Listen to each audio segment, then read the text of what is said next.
हरे कृष्णा। भक्ति मार्ग में प्रयास करना चाहिए कि जो भगवान के महान भक्त रहे हैं उनकी जीवनी से हम कुछ सीखें। और बहुत से ऐसे भक्त हैं जिन्होंने भगवान की ऐसी सेवा की है जो अकल्पनीय है और उनसे हम बहुत कुछ सीख सकते हैं।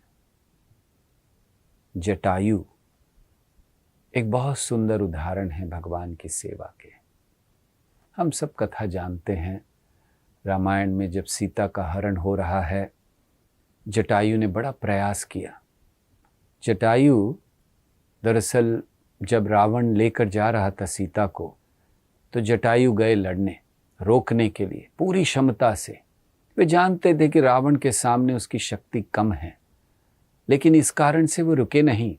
इस कारण से उन्होंने अपने कर्तव्य को, अपनी सेवा को त्यागा नहीं और वो गए। उन्होंने युद्ध किया, रावण ने बड़ा भयंकर युद्ध किया। इन्होंने भी रावण को बहुत घात पहुंचाया, ऐसा नहीं था, लेकिन अंततः शक्ति कम होने के कारण इनको हारना पड़ा, या कहना चाहिए कि बस मृत्यु के कगार पर वो पहुँचे। और फिर रावण सीता को लेकर चले गए। और फिर जब बाद में रामचंद्र जी ढूंढते हुए आए तो उन्होंने देखा कि अरे ये यहाँ पर हैं। और फिर उनका अंतिम संस्कार उनकी ही रामचंद्र जी की गोद में जटायु ने अपना अंतिम सांस ली और फिर उनका अंतिम संस्कार भी भगवान ने किया।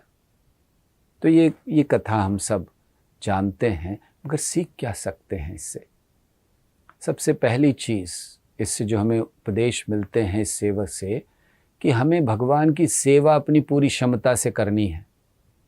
हमें ये नहीं सोचना है कि इसका रिजल्ट क्या होगा, इसका फल क्या होगा, क्या मैं जीत पाऊंगा, क्या मैं ये कर पाऊंगा, नहीं कर पाऊंगा। नहीं, पूर्ण रूप से हमें भगवान पर आश्रित रहना है। हमारी पूरी क्षमता से हमें सेवा करनी है, भगवान की भक्ति करनी है। ये जटायु हमें सिखलाते हैं कि किस तरह उन्होंने अपनी पूरी क्षमता से वो लड़े, चाहे शत्रु कितना ही शक्तिशाली क्यों ना हो, वो लड़े। दूसरी चीज़ ये हमें सिखलाते हैं जटायु, ऐसा नहीं था कि बहुत अच्छा वो वहाँ संबंध था या सीता उनकी कोई बहू थी इत्यादि ये करना था, लेकिन उन्हें ये जानना था कि मुझे रामचंद्र जी भगवान की सेवा करनी है। तो इसीलिए दूसरी चीज़, पहला अपनी क्षमता, पूरी क्षमता से सेवा करें। दूसरा, किस लिए सेवा करें? भगवान की प्रसन्नता के लिए। जटायु को कुछ नहीं मिलने वाला था।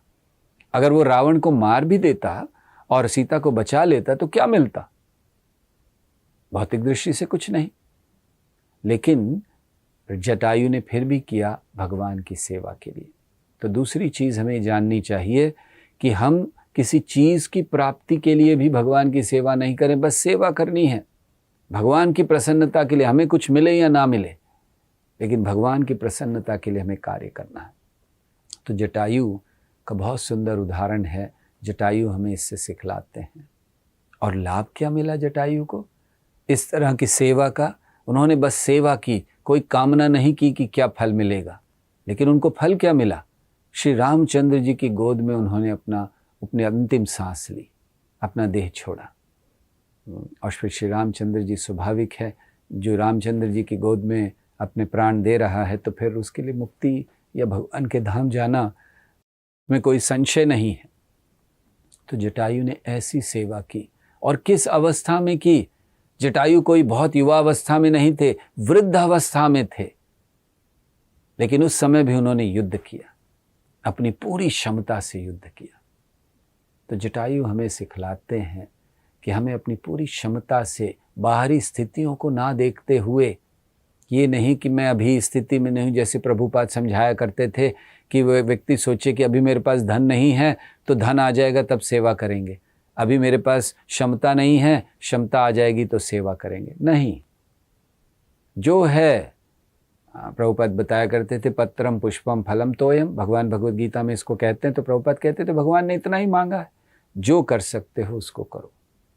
तो इस तरह से हम जटायु से ये सीख सकते हैं कि कैसे हमें भी अपने जीवन में जो भी कार्य हम कर रहे हैं उसको पूरी क्षमता से करें, भगवान की प्रसन्नता के लिए करें, और तब हमें सही सफलता जैसे जटायु को मिली, सही सच्ची सफलता हमें प्राप्त होगी।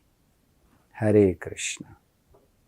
ऐसे ही और भक्तिमय कार्यक्रमों के लिए देखिए हरे कृष्णा टेलीविजन, और इसे प्राप्त करने के लिए आप अपने केबल अथवा DTH ऑपरेटर से संपर्क करें तथा और अधिक जानकारी के लिए आज ही डायल करें 7666 839 839।